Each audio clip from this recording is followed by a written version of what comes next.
Yeah, so here's the box score of that game. Yeah, the White Sox would end up winning 6-2. And I just remember the Yankees weren't that good back then. I mean, they were kind of on the come up, man. They weren't that good. I remember Billy Martin wasn't there. Um, I believe he passed away from a car accident in December of that year. I could be wrong, but I remember it being on Christmas Day. I'm not sure if it was 89 or 88, but I know the Yankees. There was a new manager. I forgot the manager's name, but I don't think it was Pinella. It might have been Gene Michaels. I think I could be wrong, but the White Sox stunk back then. They were 12-19. Uh, they weren't that good back then. They were kind of on the come up. I believe that was Big Frank Thomas's first year. It was Robin Ventura's first year. Um, but you know, I remember watching Don Mattingly get a base hit. I remember seeing Steve Balboni get a base hit.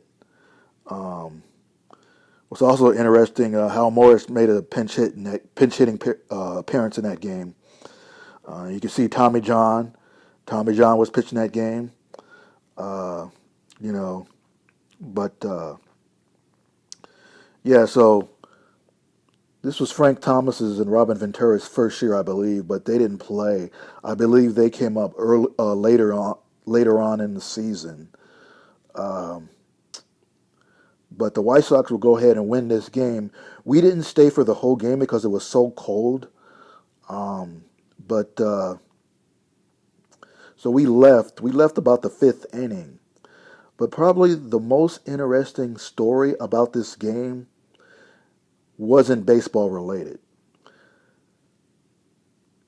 May 9th or May 7th, 1989 was a important day in basketball.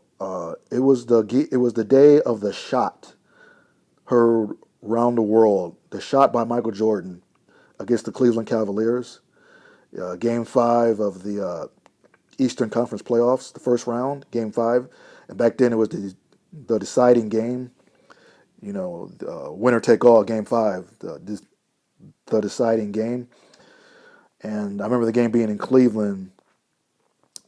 You know, it was his famous shot, his little leaner, double pump shot that went in to win the series for the Bulls.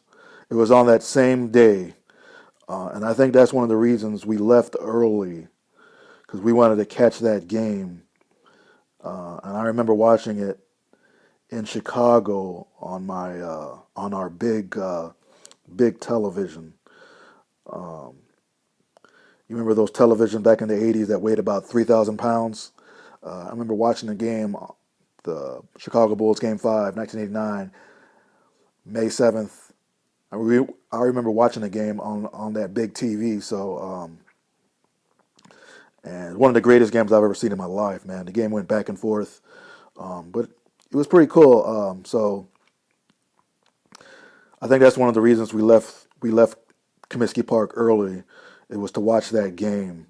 Um, so that was pretty cool. But I just remember going to the old Comiskey Park, man. And it was just unbelievable, man. It was like